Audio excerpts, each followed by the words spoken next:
பார்க்க போகிறது 10th maths exercise 4.4ல் இருக்கக்கூடிய 9th சம் தான். So that the angle bisectors of a triangle are concurrent. ஓகேங்களா?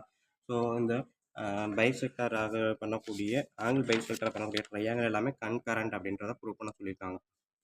இதான் வீடியோ பார்க்க போகிறோம். வீடியோ பார்க்குறதுக்கு முன்னாடி நம்ம சேனல் எதுக்கும் சப்ஸ்கிரைப் பண்ணாலும் தயவு செய்து சப்ஸ்கிரைப் பண்ணிடுங்க. அப்படியே பக்கத்தில் பெல் ஐக்கன் இருக்கும், அதை கிளிக் பண்ணிடுங்க. ஸோ இப்போ ட்ரையாங்கிள் வரைஞ்சிட்டேன். ஸோ இது வந்து பின்றது ஆங்கிள் பைசெக்டர் ஆஃப் ஏபிசி. ஓகேங்களா? பிஇன்றது ஆங்கிள் பைசெக்டர் ஆஃப் ஏபிசி. அதே மாதிரி தான் சிஎஃப்ன்றது ஆங்கிள் பைசெக்டர் ஆஃப் ஏசிபி. ஓகேங்களா? ஸோ இது எல்லாமே 90 டிகிரியை தான் மேக் பண்ணும். ஓகேங்களா?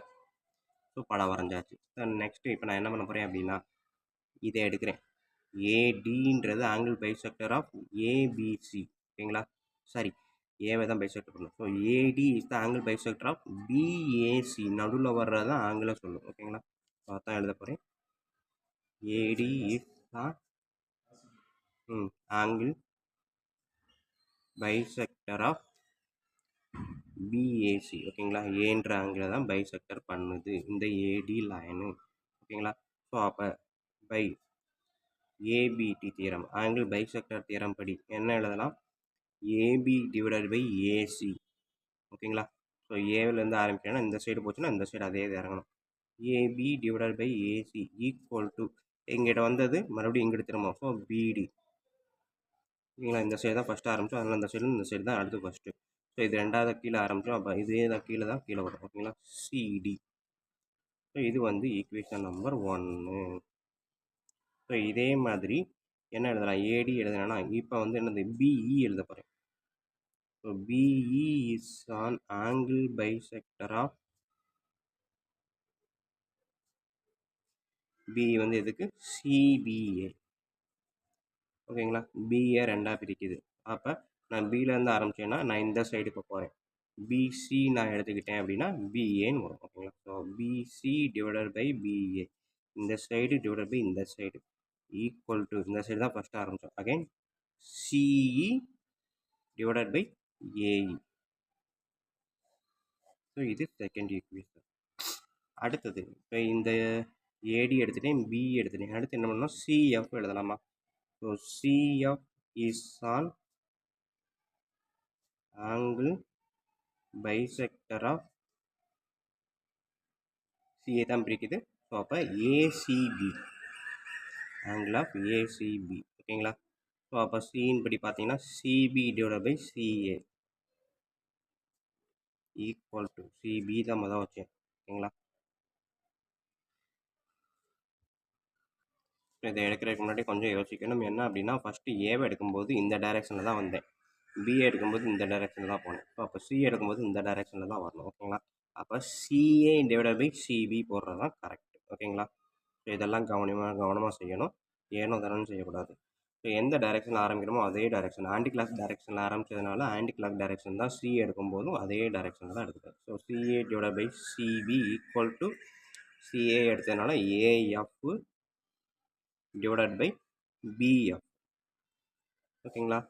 ஸோ இது வந்து தேர்ட் ஈக்குவேஷன். இப்போ ஃபஸ்ட்டு செகண்டு தேர்டு மூணையும் நான் மல்டிபிள் பண்ண போகிறேன். From 1 and 2 and 3. ஓகேங்களா? ஸோ என்ன இருக்குது? First AB by AC into left சைடை ஃபுல்லாக எழுதுகிறேன். BC divided by BA into CA divided by CB equal to right side BD divided by CD into CE divided by AE into AF divided by BF. So இப்போ பார்த்தீங்க அப்படின்னா AB left side பாருங்கள், ஏபினாலும் பிஏனாலும் ஒரே length தான், ஏபினாலும் பிஏனாலும் இந்த length தான். So அப்போ ஏபியையும் பிஏவையும் நான் கேன்சல் பண்ணுறேன். அதே மாதிரி ஏசினாலும் சிஏனாலும் ஒன்று தான், கேன்சல் பண்ணிட்டேன். பிசினாலும் சிபினாலும் ஒன்று தான், கேன்சல் பண்ணிட்டேன். ஸோ லெஃப்ட் சைடு ஃபுல்லாமே கேன்சல் ஆகிடுச்சு. ரைட் சைடு பார்த்தீங்கன்னா அந்த மாதிரி கேன்சல் ஆகிறதுக்கு எதுவுமே கிடையாது. ஸோ இது எல்லாத்தையுமே கேன்சல் பண்ணால் 0 வருமா 1 வருமா?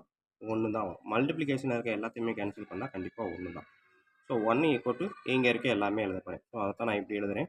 பிடி by CD into CE by AE into AF by BF equal to 1. ஓகேங்களா? ஸோ இந்த மாதிரி எழுதிட்டேன். ஸோ இப்போ எழுதினதுக்கப்புறம் இதை பார்த்தீங்க அப்படின்னா சீவாஸ் தியரம் நம்ம யூஸ் பண்ணலாம். இது இப்படி ஓகேங்களா? ஸோ சீவாஸ் தியரம் அப்படின்றது இந்த மாதிரி வர்றது எதுக்கு ஈக்குவல்? ஆங்கிள் பைசெக்டார் அப்படின்றத கன்கரண்ட் அப்படின்றத ப்ரூவ் பண்ணுது. ஓகேங்களா? By Ceva's theorem the angle bisector of a triangle are concurrent. ஓகேங்களா? ஸோ இந்த ஆங்கிள் பைசெக்டர்ன்றது இந்த பிஇ ஏடி சிஎஃப் எல்லாமே கன்கரண்ட் தான். ஓகேங்களா? ஸோ அதான் இங்கே நம்ம எழுதியிருக்கோம். ஓகேங்களா ஸ்டூடெண்ட்ஸ்? ஸோ இவ்வளோ தான் 9th செம்மு. கண்டிப்பாக வீடியோ பிடிச்சிருக்கும், ஈஸியாக புரிஞ்சிருக்கும் நம்புறேன். அப்படி பிடிச்சிருந்துச்சு அப்படின்னா கண்டிப்பாக லைக் பண்ணுங்கள், கமெண்ட் பண்ணுங்கள். அதோடு இல்லாமல் உங்கள் நண்பர்களுக்கு ஷேர் பண்ணுங்கள். அவங்களும்